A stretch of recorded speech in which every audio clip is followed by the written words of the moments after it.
Good morning, first graders. This is going to be a lesson on the table of contents.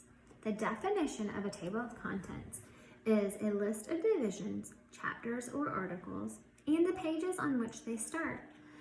A list of titles of the parts of a book or document organized in the order in which the parts appear in the book.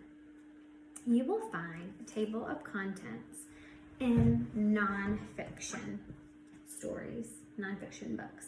I have two here for us to look at today. This one is called Lizards. You'll see this is the front cover. Then I open it up.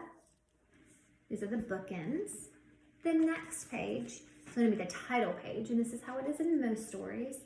And then I have the contents. So this just says the word contents. This is an example of one that we printed off, but it says table of contents. But sometimes it will just say the word contents. So you'll see here, we have the list of the chapters and the pages that they begin on.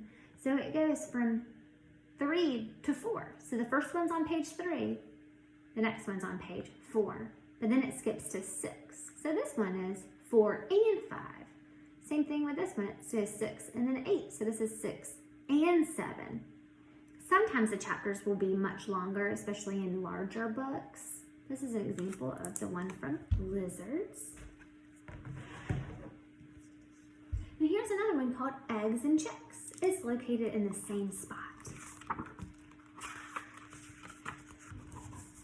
Here we are. So, one of the things that's great about the table of contents is if you were just find a book and you're like, I'm so interested in this topic, and you're trying to think about something, looking for something specific. So you're like, I really want to learn what do they do and what's inside an egg, or how are they keeping warm, or how do they lay their eggs in the different ways that they do that as birds. That's a really great way to start looking at it. We were thinking about it also, we want you to know how to use it. So, first of all, let's look. How many chapters are there in this book? So I have 1, 2, 3, 4, 5, 6, 7, 8, 9, 10, 11, 12, 13, 14. Now, there's also the glossary, the websites, and the index, but they don't count towards the chapters. So, what would I find on page 10? Did you look? There we go, a star. Oh, all the way down to 10. It says keeping warm. That's awesome. What page would I find information on building a nest? Look closely. Page 4. Awesome. All right, what page would I find information on hatching? Page 14. Awesome. Now I have a tricky question.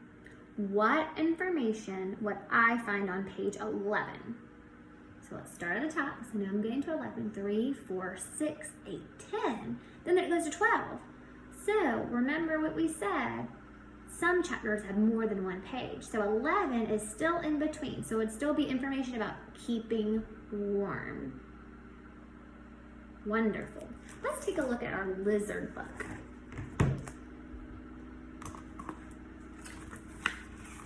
So I'm going to bring it close again. So let's count how many chapters it has.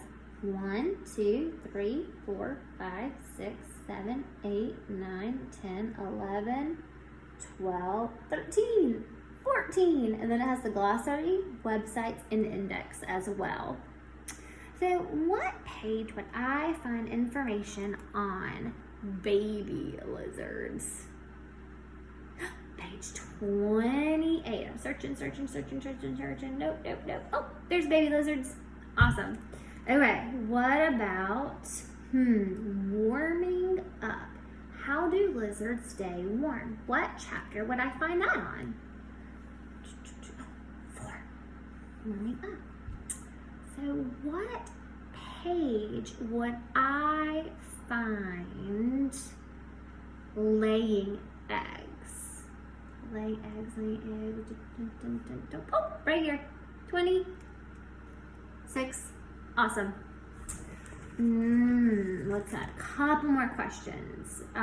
What would I find on page 12? Life up high. So sometimes you're gonna have to look that way. I have a tricky question. One more. What would I find on page 15? So let's start at the top. 12, 14, 16. So remember, it's page 15. It's in between this. It's going to be, the title is Splash. So what kind of lizards like water is what I would guess. So to be able to practice that, I would love for you guys to look around your house and to see what kind of books you have that would have a table of contents and investigate the different types of table of contents that are around there, because some of them look different.